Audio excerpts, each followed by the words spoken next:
Cage. Got a good one today, bro. I think that this is...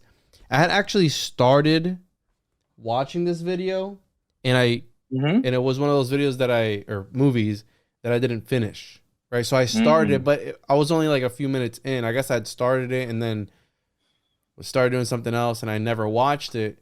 And if I had... dude, this was amazing. I think this was one of these movies. Let me just sum up the entire movie. Okay, because it went there and some of where I wanted it to go. Okay. And today we're going to be talking about Pay the Ghost by 2015, starring Nick Cage, right? And I'm going to sum up the movie real quick here. Nick Cage saves the children from a demon with the help of an interdimensional crackhead. What more could you want from a movie, bro? I've been talking about these interdimensional crackheads opening up portals to other dimensions, and this movie, this is why it's important to watch Nick Cage movies, because he's trying to talk to us, but people aren't listening. Okay, Danny? And this is why it's so important to follow this show and watch this show, because through Nick Cage's movies, he is speaking to our subconscious, and he knows about all this stuff. We had his son on, and they were confirming everything. They've had some of the most haunted mansions in the world, houses, all that stuff. But yeah, Danny, what's up, dude? What's going on? What's going on? You ready to pay the ghost? Because I think I'm ready to pay the ghost. Did you or did you not? I think my wife would be pissed off if I hadn't paid the ghost and the ghost took my kid. Like, man. So before we get started, I wanted to ask you, do you believe in ghosts? Do you believe in the paranormal?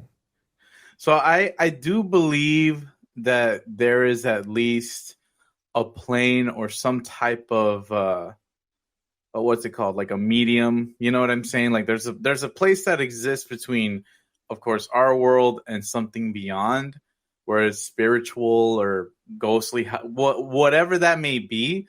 I am a firm believer of that. I'm a firm believer of, like, let's say someone dies in the family, you kind of feel their presence or aura or something like that, even days after they're gone, especially if they lived with you for so long. There is that, and I feel like there is some kind of, like, how do I say this? Like connection or something that stays here after you leave. I definitely am a believer of that. To what extent, I don't know. I'm not sure.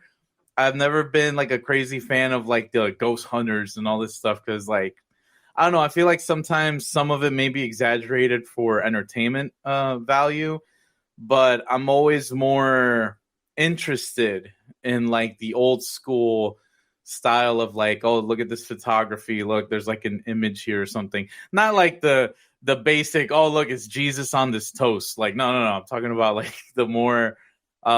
what's wrong with the Jesus toast, bro? Is there something wrong with the Jesus toast? What if somebody sees Jesus on their Pop-Tart? Yo, you're putting food to waste because you see Jesus on... Bro, the food's meant to be eaten, bro. What made that person look at that and go, yo, Jesus is on here, bro? And sometimes when you look at it, it's not even like a perfect Jesus. It just looks like a stain on a toast or something. Like, I don't know. Anyway, what I'm trying to say is, I do believe there's a level of existence somewhere, or some type of pass-through, whether it's purgatory or what have you. Like, there's something that has to at least connect our world into some type of like further beyond. I'm a believer of that. No, and I agree with you. That's why I find it kind of hard to believe when people don't believe, because I think throughout history, there's been evidence at least of something that speaks to people's subconscious. Let's say there wasn't any Greek gods or anything like that. There's still these archetypes that exist throughout history. Now, if they've been planted there from the beginning, that's a whole another conversation, but nonetheless, they still exist there. And so let's read here real quick. Pay the Ghost. You can watch it on Amazon Prime, pretty much anywhere. Okay, it's everywhere. Okay, Tubi, Prime, all that stuff. And stars Nick Cage, and it stars this lady, the one from Prison Break. Did you ever see that show? Yeah, Prison Break, and she was a part of Walking Dead. Was she? Well, I didn't make it past the 3rd season of Walking Dead, bro. So no, trust me, the thing is still going, bro. They've had like 10 seasons, and now they're doing a whole bunch of spin-offs. It's how many seasons is it? 10 seasons? It's like I think it's like 11 seasons. Golly. And now they've done like 3 or 4 spin-off shows. That thing has been nonstop. Oh man. Anyway, she's in it. And so this is what it says here. And it's good that it didn't give you too much because right, it went above and beyond. And it actually doesn't have a bad review it's a 5.2 on IMDb, which is that's pretty decent, right? Like for IMDb. It is. I think you got to look at when it comes to movie criticisms, a lot of times people will say performances are really good, but also they'll critique like CGI. So one thing that I didn't really like about the movie was some of the CGI elements, like the visuals felt a little cheap, and that might have been because of but it could have been the budget is what I'm saying. They might not have had like a crazy budget for like visuals and stuff like that. So isn't this chick from Spider-Man? No, she is not. She is from she looked like the chick from Spider-Man. Am I crazy for saying that? She looked for a second, she looked like the chick from Spider-Man.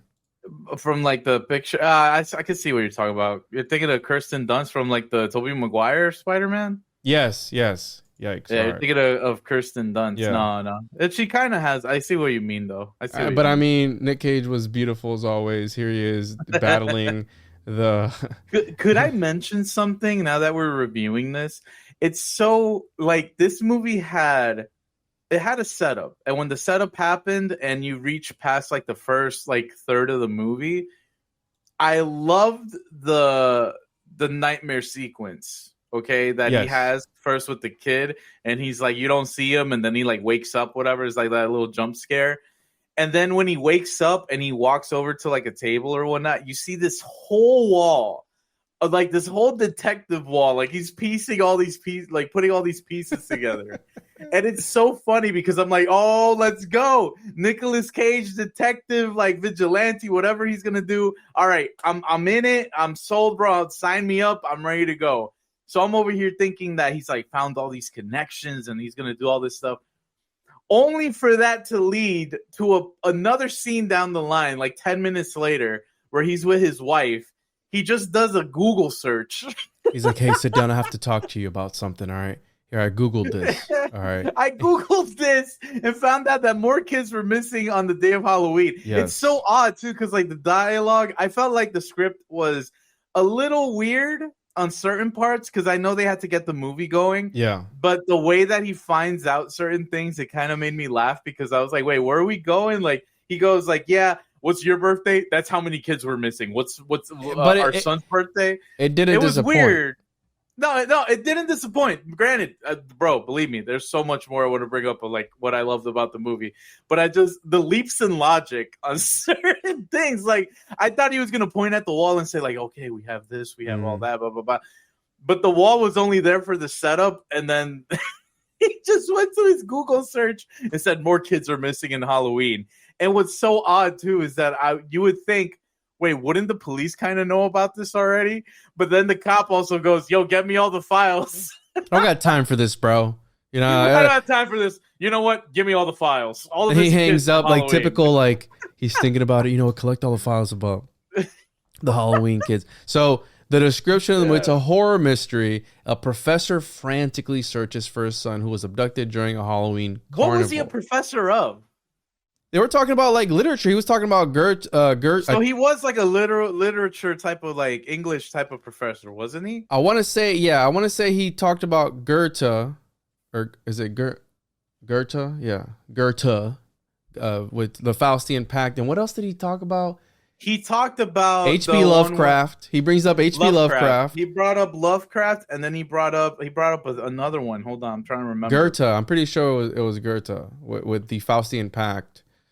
And he's like, wasn't it like a Shakespeare thing? Like he brought up something with Shakespeare. Yeah. I remember that. Yeah, I'll look it up here in a second and I'll play that scene. But 2015 horror mystery. Now, this particular movie, once I figured out what it was about, and another thing that Nick Cage alludes to in this movie is, and something that I've talked about as well, is that birds can't be trusted. And birds can't be trusted because they work either for the CIA or for the devil. And I mean, we see this in this movie where the vultures are right there. They're waiting for their next prey for the demon lady, bro.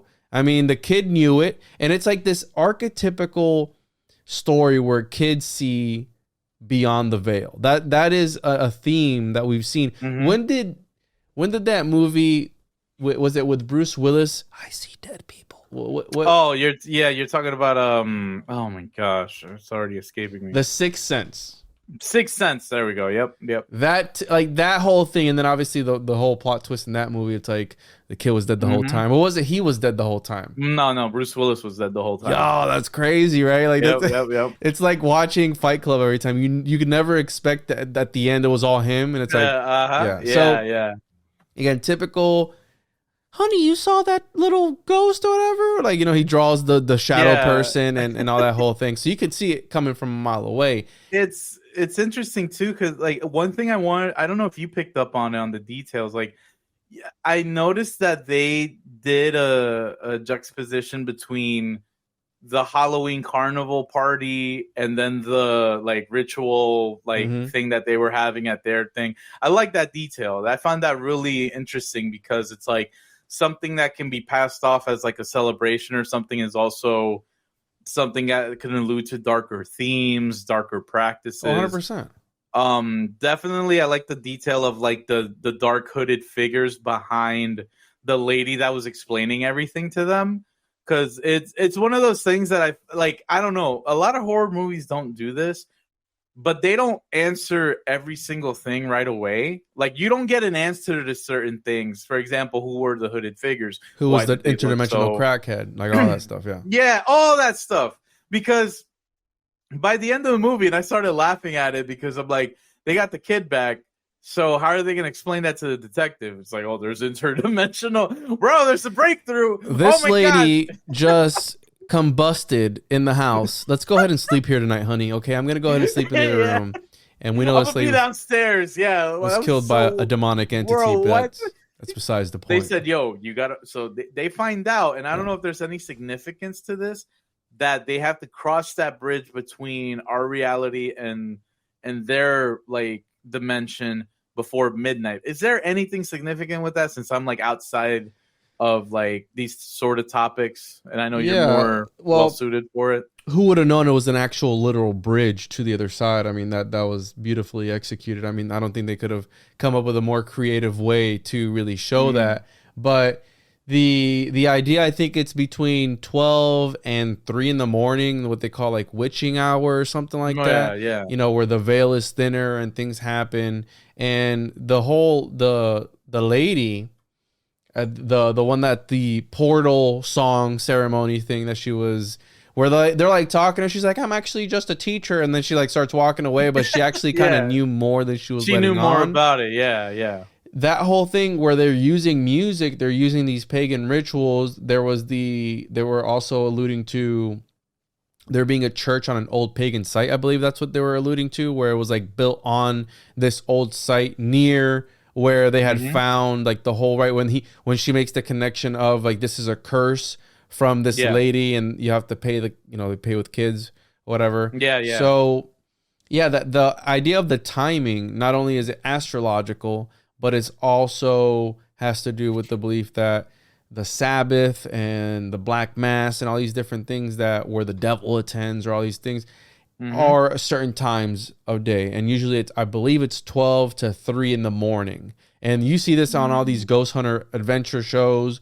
where they'll stay out at a certain time to see if they can make contact with the other side. But what they don't know that they're missing is the interdimensional crackheads, because they're the ones that really hold this esoteric knowledge, and they're the ones that are able to open up the portal for you to walk into the other side and get your kids, pick up your kids if the demonic lady is taking care of them for the day. So again, I loved it. But one thing about this movie, the jump scares didn't get me. Okay. Oh no, me neither. They didn't get me. I kind of saw them coming from a mile away. Yeah. And you know, it is what it is. Let's see here. So the typical kid seeing ghosts or dead people. Looking at my notes right now. I enjoyed the soundtrack to the movie. I did enjoy some of the music that they used for the ambience and all that stuff. So, and for some reason, I thought it was only 107 minutes when I texted you, but it was actually an hour and a half. I don't know why. I got you. I said 107, but it's an hour and 36 minutes, I think it is. 37, I think. 37. See here. Yeah. Yeah, it's like an easy, quick watch. I was surprised. And it wasn't. The tagline is "Evil walks among us," and it wasn't that bad, honestly, bro.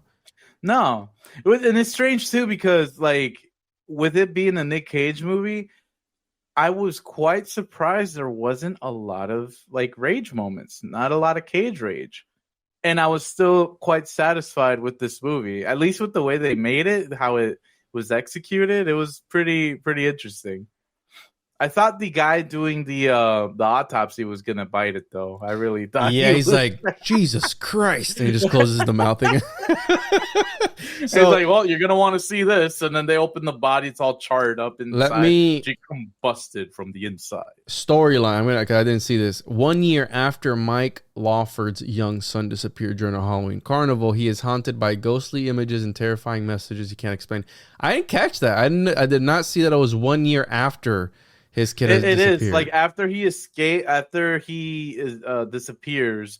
They're trying to find out what's going on. He, like, the wife is crying and everything, and he has it literally shows as soon as he has that first nightmare after that first jump scare with the ghost and all that, when he wakes up, there's a little subtitle that says 1 year later, which I like because I didn't read anything. I went into this blind and I'm like, bro, they went 1 year entirely. Like that's crazy. But then that's what I liked about the setup, because when you see the whole like wall of like connections and stuff that he's already been making, I'm like, all right, what's he got? What is he cooking? And it's with a Google search. That, bro. A quick like, Google search reveals. I'm sorry, man. Like, it felt like such a letdown. I was like, damn, I thought he was just gonna go into this like whole like thing, and because he's like a professor, I'm thinking like he's gonna just go with all these pointers. But nah, it was just a Google search. I'm like, all right, okay, I get it. And I guess they made him a professor also to have that connection, to find out more information as to who the witch was or who the ghost was and historical stuff like that. So because he was like, it's along this ridge here or whatever it was. It was like right near where they were at. Mm-hmm. Which, and I thought that box that they had found was gonna be. I thought that was gonna be like the curse. I thought that was what was gonna have the curse in it. Mm-hmm. Turns out that she's like, yeah, we just found this really old box, and it's like, well, did you like the fact that the ghost kind of like airdropped? They like send a Dropbox link to like these like footage and stuff and static and all that.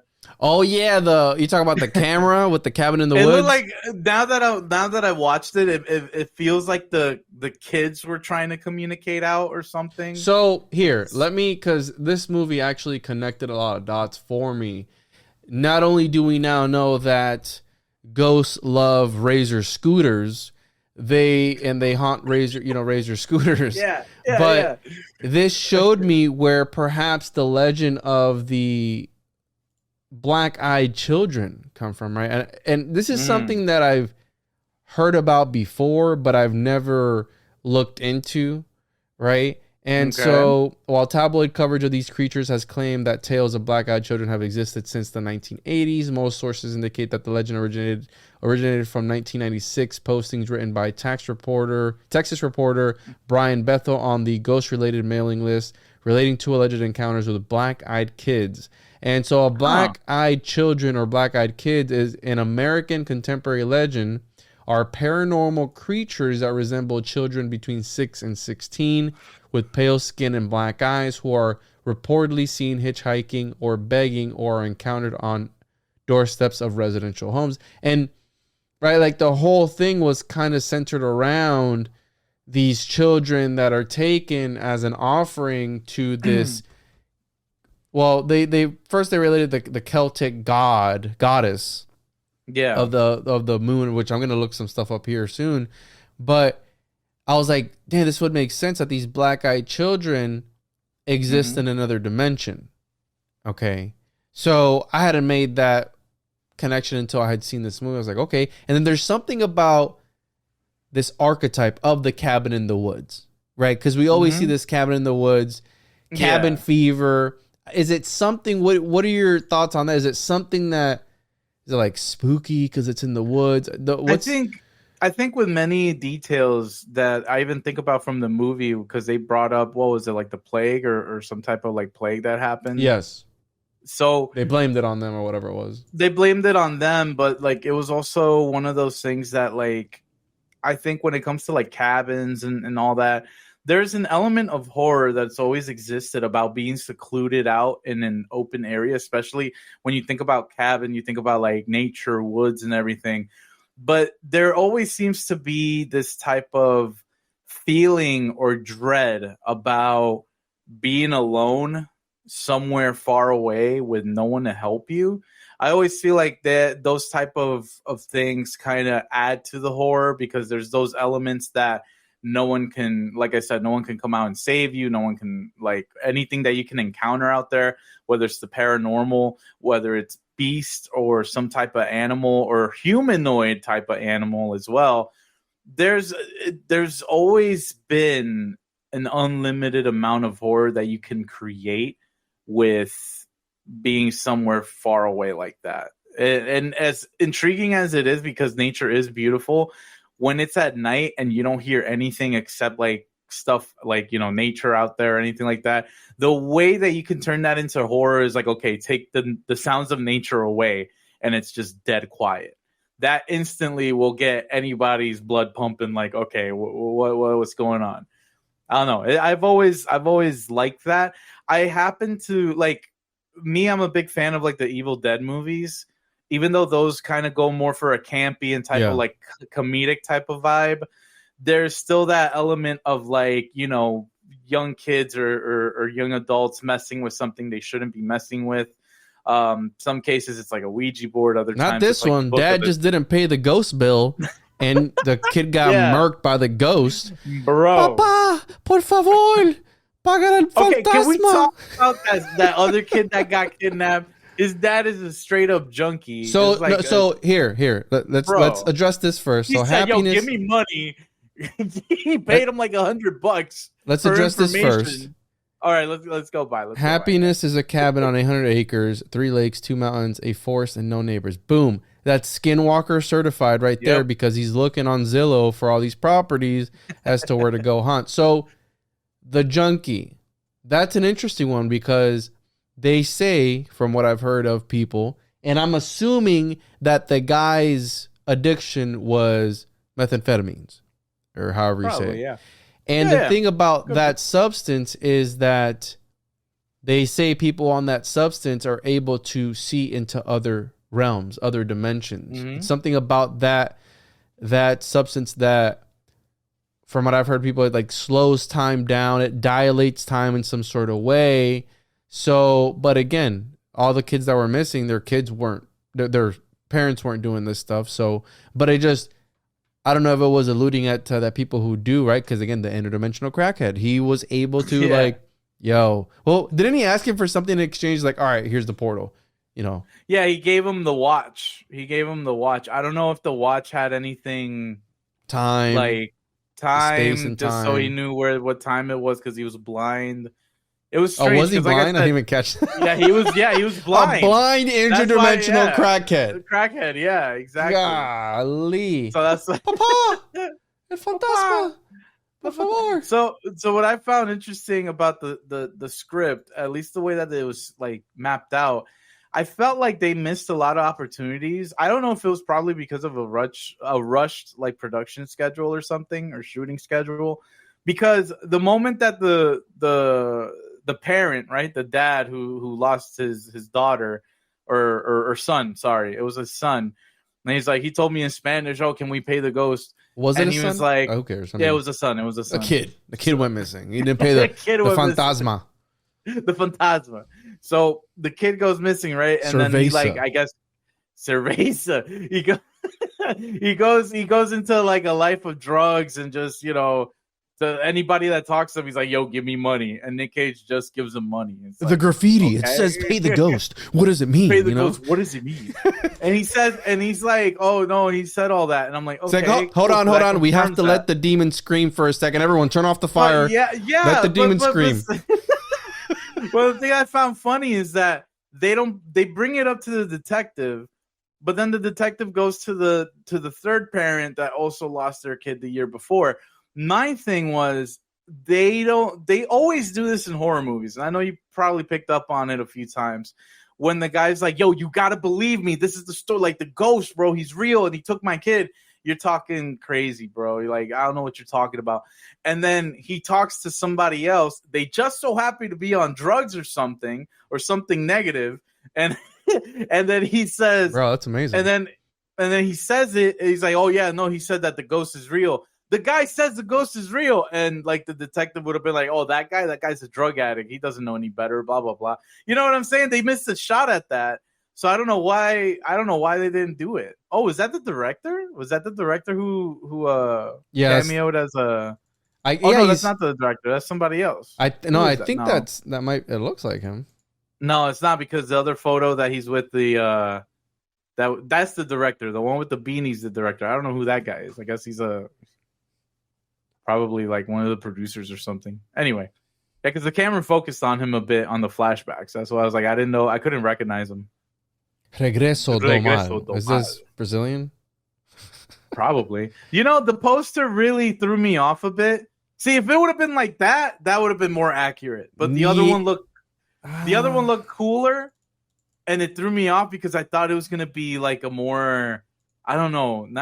I did not feel like it was New York City. I'll be honest with you, because number one, there was not enough traffic.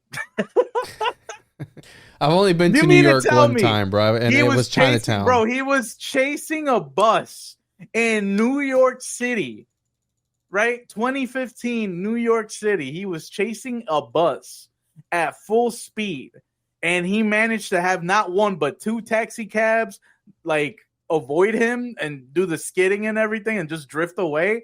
In New York City, bro. Look at this one. I almost lost my mind. See, that would have been more accurate. El sexto sentido. So see, it's Sixth Sense. Sixth Sense right there. In the tradition of Sixth Nicolas Cage, La Maldición de Charlie. It's so funny. Damn it, Charlie. Translated. Damn Charlie. Yeah, no, I will say the acting was very good. I like that Nick Cage decided to be the very confused character as a choice. That was very, because again, like I said, I thought he was gonna be more of like the detective type of like connecting all the dots or something. You know what I mean? He played it more as like a very concerned father and just confused at everything all the time. Yeah, and again, dude, like I said, not because this is a Nick Cage show and this is the Nick Cage movie, but it was pretty good. Yeah, like I definitely enjoyed the acting of Sarah Wayne Callies, who plays the wife. She always sold the role of being a concerned mother very, very well, and it immediately like connected me back to like her work in Walking Dead, because she would do the same thing. She'd be like, "Carl, where's Carl?" And then this one is Charlie. Charlie, where is? ¿A dónde está Charlie? ¿A dónde está? Págale el fantasma. So we got to make sure you always pay your debts, and you always pay your ghosts. Pay your ghosts, because if not, hide your kid, hide your wife, because they're kidnapping everybody out here in this interdimensional. Quick question. Is there a significance of that number 3? Because I feel like in paranormal stuff, there's always like a thing with the number 3, or I know it's like with the number 6, and like there's like evil numbers. Where was the number 3? Well, no, I'm saying in this movie it was like she always takes 3 kids, because it was 3 kids that they burned at the stake with her. The 3 is the Trinity, Father, the Son, and the Holy Spirit, or Father, Mother, and the Son. So I mean, there's various interpretations of the 3. Masons use 3 dots as well, so there's the 3 there. But Okay. in essence, 33 is also a big one because of the right. Jesus had 33 vertebrae. We have 33 vertebrae. Jesus was 33 years old.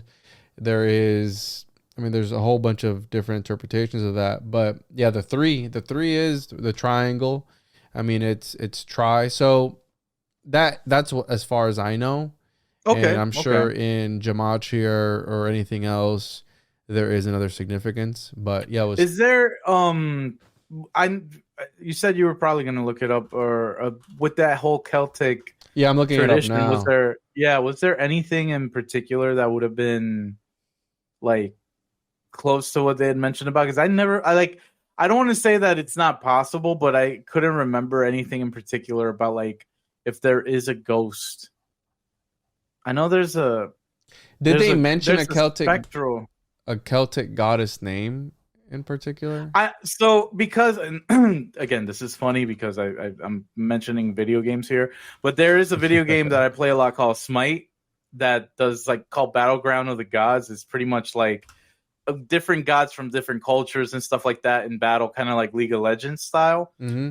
There is a Celtic god called Clidna, if I'm pronouncing it correctly. It's like Cliodna or HA, something like that. And she is a spectral ghost, but I'm not familiar with I am not familiar with if she had a story of missing kids or kids dying or anything like that. Yeah, no, as far as that goes, so the triple goddess symbol of the waxing, full, and waning moon represents the aspects of maiden, mother, and crone. So this crone was the whole thing where it's like, oh, the crone. So a crone is a folklore, an old woman who may be characterized as disagreeable, malicious, or sinister in manner, often with magical or supernatural associations that can make her either helpful or obstructive.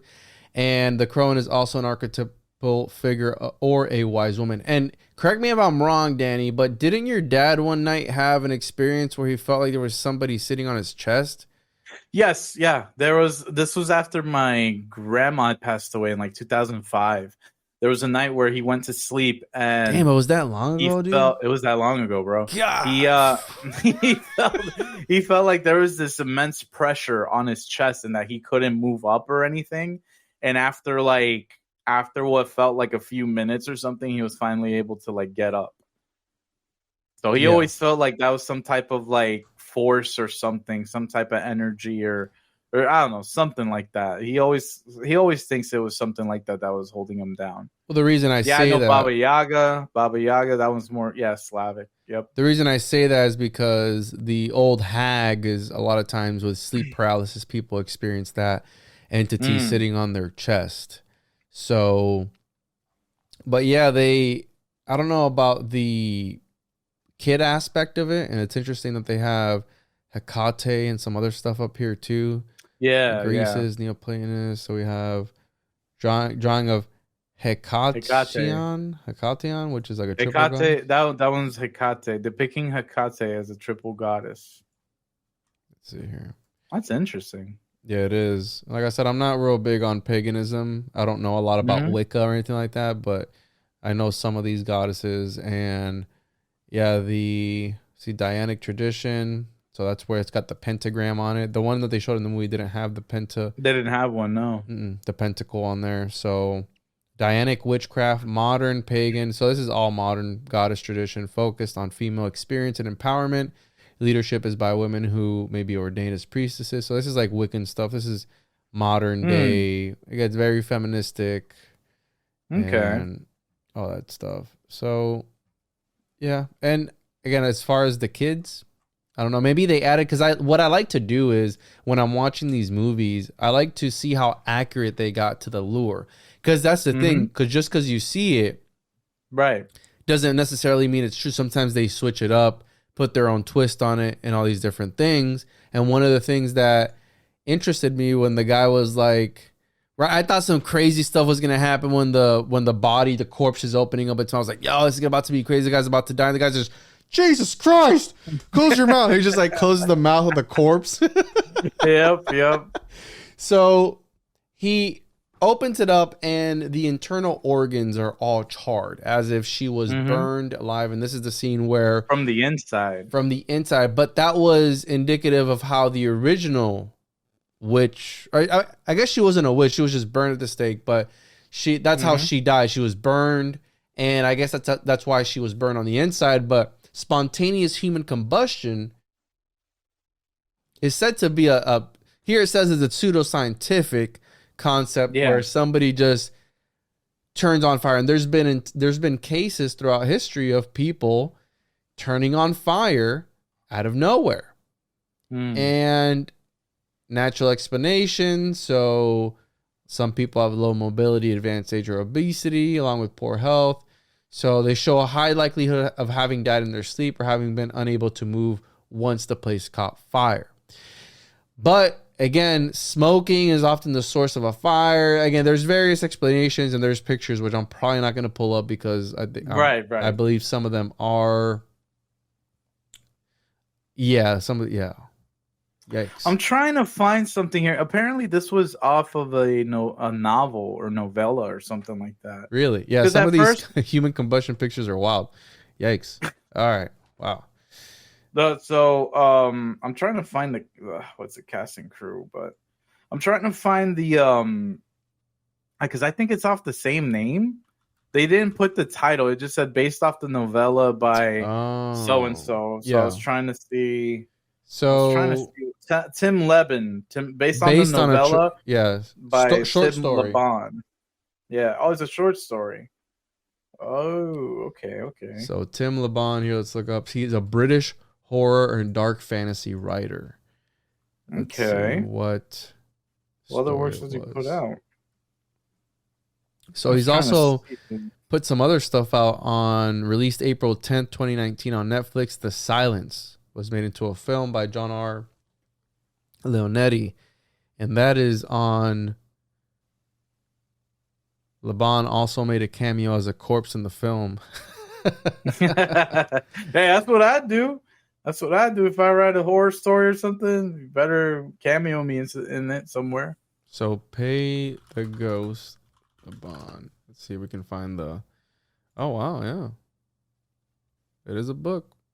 There it is, right there. Now a movie starring Nicolas Cage. I mean, I'd be pretty happy about that too. Nick Cage. Oh hell yeah! Oh, it's a girl goes missing in this one. I'm just reading the synopsis there. A girl goes missing. Father gives up hope. The father gives up hope, but the mother never stops searching. Now, a year later, and close to Halloween, they have a chance to rescue their child. But to do so, they must face something terrible. Coming soon to a... you remember Pablo Francisco? Coming soon to a theater near... Yep. But yeah, so this guy right here, we could probably have him on the podcast, be like, so how does it feel to have a book that was made into a movie starring Nick Cage? And we can talk to him about that. Oh, yeah, absolutely. It's only 34 pages long. What? It's a short story. Oh, that's right. You're right. Yeah. So that's all we have to do. We just have to write something interesting enough to where somebody that knows Nick Cage would want to make. I mean, if only we knew somebody who knew Nick Cage. That'd be crazy. I would like to think that he probably took this project on because of his fascination with like haunted stuff and that's paranormal. That was one of my notes here that we have to remember. Where is it at here? That they own, again, the La Laurie Mansion in Louisiana. Mm-hmm. They own that. And from what Weston was telling me, they grew up in a lot of other haunted locations. He didn't say which ones, but just use your imagination as they could have owned. And maybe he was, right? He's a collector of different things. So maybe he did take it on because of his fascination with the occult or the paranormal. But like I said, I think it was a decent movie. I enjoyed it. What else do we got here? We have, so the wife gets possessed and she's just carving away at her arm. And that's where they see the sign.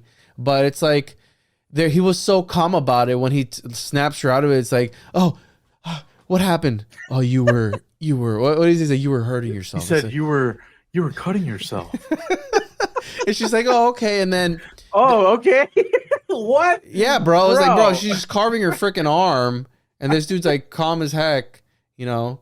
And then shortly after that, we have Oh the my god. autopsy scene, because you never sleep in the same house where some freaking lady just died hours before. It's bro, that I found that to be the Dude, I would have most left. Come on. yeah, I would have like, yo, let's go back to his apartment. Why are we sleeping here? It's crazy too, because like the way that she.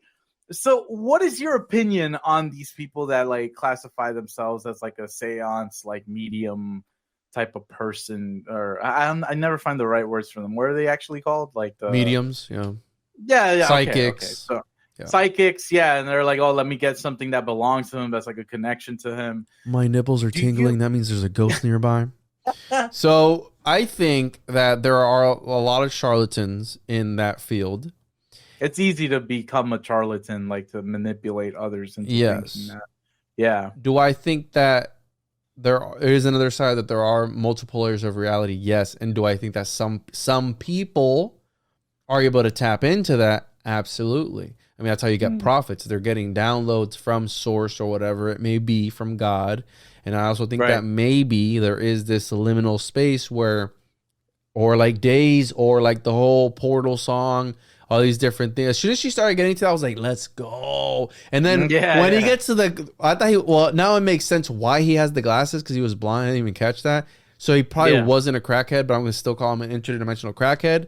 And once he got there, and the dude's like, all right, just make sure you're back by 12 o'clock. You know, it's like, what happened? The portal closes. And as soon as I saw him, I'm like, yo, let's go. Interdimensional Nick Cage. Yeah. Like, bro, it was everything you could ever want. So I really enjoyed it. But yeah, I do think that there are people who are able to tap into the other side, and things are able to reach out to them. And I think that just since anyone is able to say anything, I think people take abuse of that. And they're like, oh, yeah, I know. I heard your mother speak to me. Yeah. Oh, my nipples. I can feel. I think like the thing I did like in the movie was that there was a detail she mentioned, because they're like, you're able to reach out to them, and she's like, no, like something reaches out to me. I kind of like that, because most of the time it's like you said, charlatans and people that kind of sell their services as like, oh, we can connect with anything. We want to contact your great grandfather or a loved one. I feel like it doesn't necessarily work like that all the time. I feel like it's one of those things that it's something that if it's connected to you in some way or something, you're not going to get a full-blown conversation with a loved one or someone from the past, dude, like that. I mean, this is the mystical, there's 3 tomes, the mystical journals of John Dee and Edward Kelly, where allegedly they downloaded an entire magical system. And I think it was like a period of at least, I want to say at least, I don't know the exact number of years, but over 5 years that they were messing with this. Damn. And they were doing seances every single day for hours and hours. And they were, again, scrying and getting downloads and seeing apparitions and seeing visions. So some people say that they can, bro. And I mean, there's people who've talked about going into these other realms. Either you can call it astral projection or void walking or whatever it is, but there are people who claim to do that, bro. I mean, I've never been able to do that, but that's what I'm saying. What do you believe versus the people who are actually legit, right? I mean, there's probably people who are legit, and then the ones that are just BSing, you know? I do like the more it's funny too, because I always believe there is some type of energy around. That's why I like, instead of it being so much with like high def cameras and all these like, you know, modern day stuff, I always find it more interesting seeing like older pictures. And you know how like sometimes they may be a little blurred out or something, but you always kind of detect like a face or something around, and it doesn't look, of course, human. It'll just like, and I'm not saying in a malicious way. I'm saying more like there's something there. You know what I'm saying? I like that. I believe in that more than the oh my gosh, it's, you know, it's like the devil and the heaven, and I'm like, nah, dude. Like, I think when it comes to ghosts and like spectral paranormal stuff, they don't necessarily have to take the form of a human, but at the same time, it's more energy related. At least to me, that's what I believe. In my opinion. I think this is how it goes, but the year that they started to introduce power lines in towns, paranormal activity went down. I think that was it, or either the other way around. But I'm pretty sure it was when they started to introduce. Why do you think that is? Why do you think that is? Well, because like how you're saying, it might be there's something called electric universe theory, and it's about that.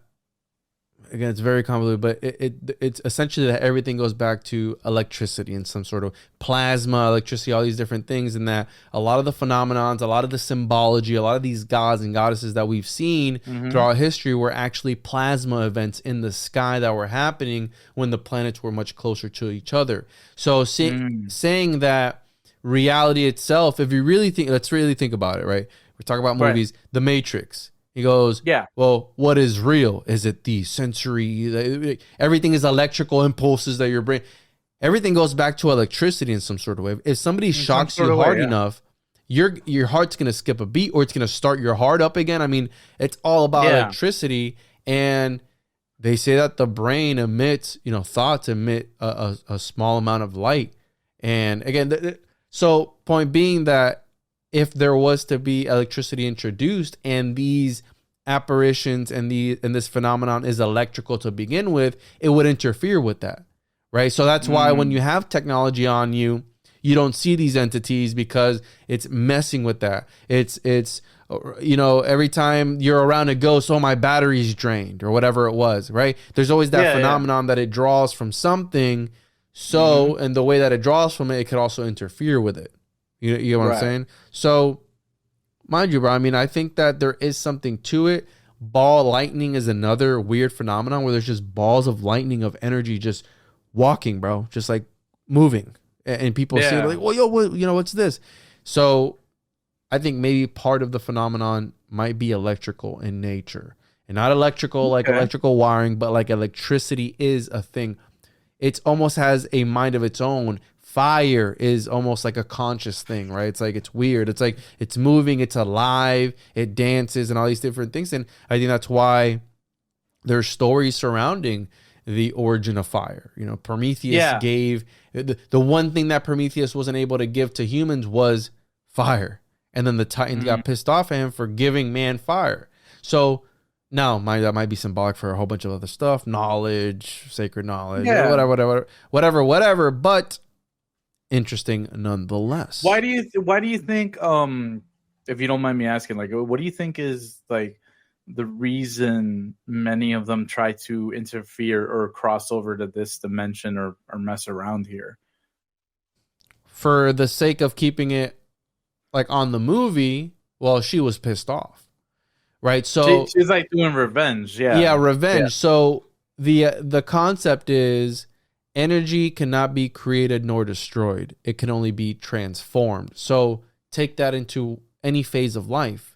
When somebody passes on to the next side, the other side, their energy still exists. How you're saying you feel someone's energy when they're still around. Weston was talking about how they feel their uncle. Well, he's not gone. They still cheer to him every year, same time, all this stuff. He's still around. The energy is still there. And I think that happened with the flood of Noah, the Nephilim, and all these. This is how we have demons, where when God flooded the earth, all those abominations, their bodies died off, but their spirit is still here, and they're pissed off because they were taken out by God.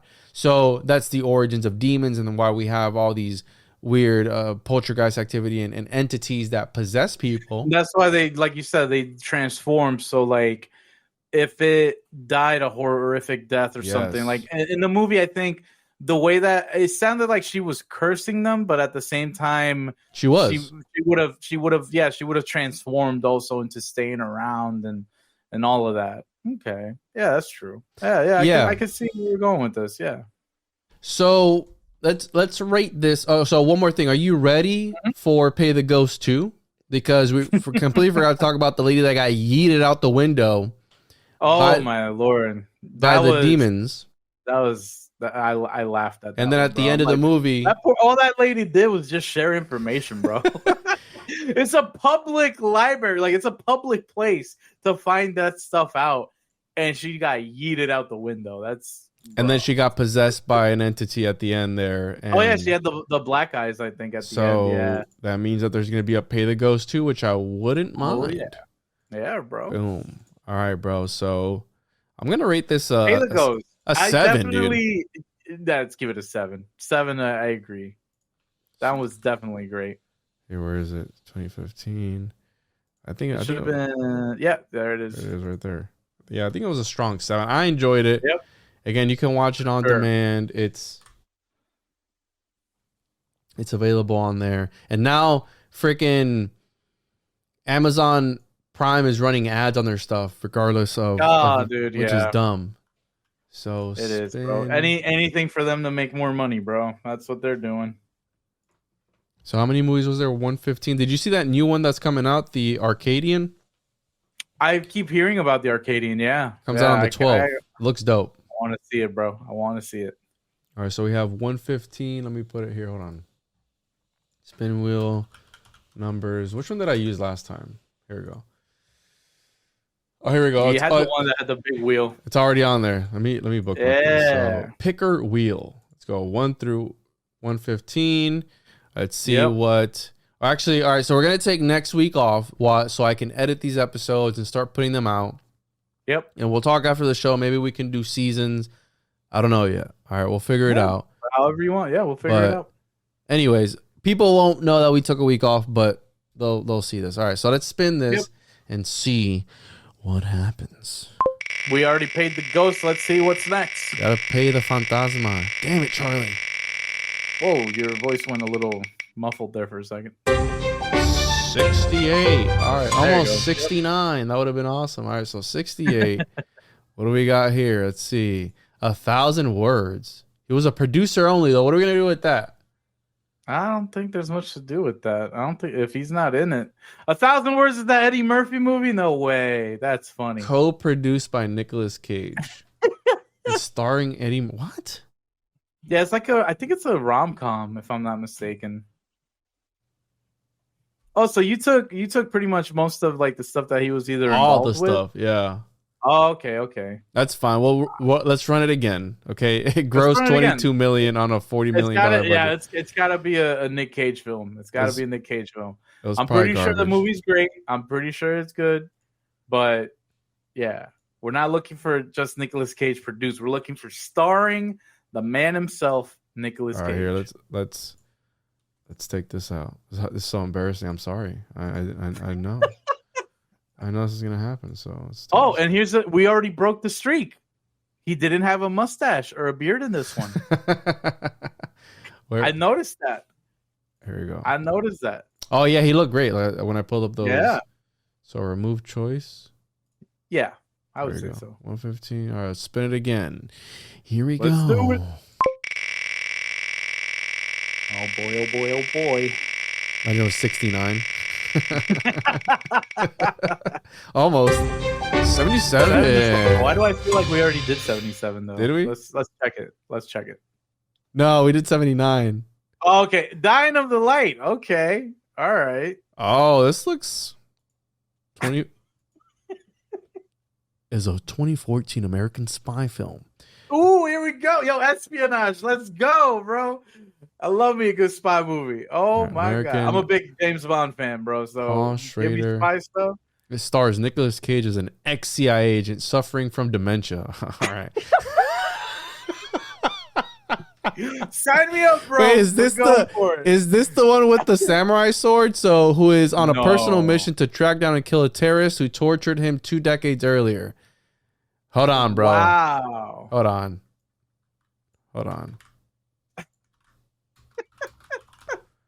Hold on, dude. Where can we watch this? It's got to be on Amazon. They I know they have. No, this is on. Yeah, this is on Amazon. I saw it on Amazon. Okay. All right. No, okay. No samurai sword. What movie is that with the samurai sword? Where he's like, that's the one where he's got to hunt down Osama bin Laden. Is it Osama bin Laden? I think so. Yeah, I forgot the name of it, but yeah, it had to be one of those later films. I think it was like 2016. Oh, I need a Max subscription. Yep. Oh, it's for a Max subscription. Oh, that's here. Let's see here. YouTube Max. Oh no, I have Max. Let's go, baby. Oh, okay. There we go. All right. It was got a 1 star. All right. Let's not look at the ratings because it kind of I want to enjoy this. Okay. But anyways, Dying of the Light. No, so the one we just watched, Pay the Ghost, if I'm not mistaken, on Rotten Tomatoes, I think it had 10%. 10%, bro. This guy died, didn't he? Yeah, he died in the car accident. Oh man, I like this guy in that one movie. Was it? I think it was 2016. I think he passed away. Yeah, 2016. Alpha Dogs with Alpha Dog. He was in, yeah, and he was great in those Star Trek movies too. He was. Was he really? He was in the Green Room. Oh, the Green Room was good. Yeah. Terminator Salvation was good. Also, I enjoyed it. Yep. Burying the X was interesting. Troll Hunter, I did see that too. He was in that. What? Yeah, bro. The Smurfs.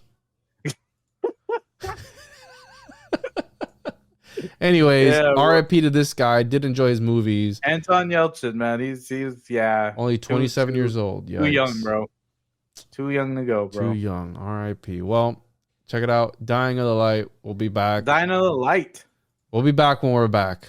All right. Yep. And yeah, do you want to plug anything? You say we're gonna start working on some stuff or what? I'm gonna start working on some stuff. I always wanted to start doing some movie reviews and stuff. So I have downloaded a video editing software. I got myself a couple of little things to kind of mess with footage and stuff. The only thing would be working around copyright, which I'm gonna have to look into. No, so if you add to something, it's fine, right? As long as you alter you can't just straight up play the stuff. You gotta add some.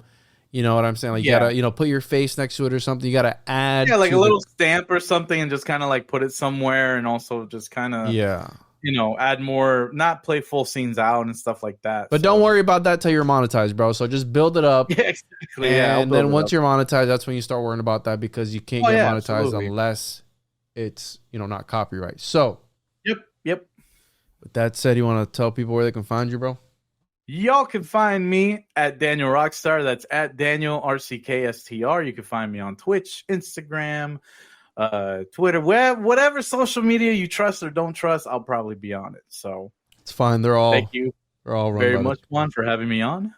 It's been a lot of fun, and it was great paying the ghost. Yes. Pay the ghost. Pretty good. Make sure to check me out.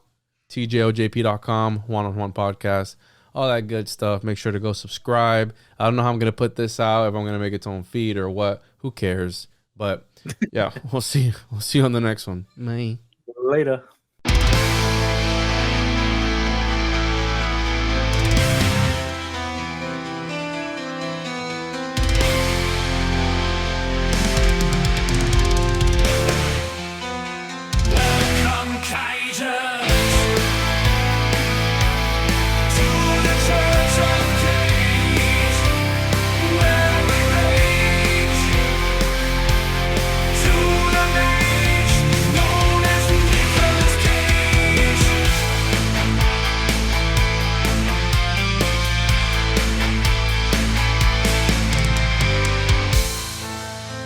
Nicolas Cage.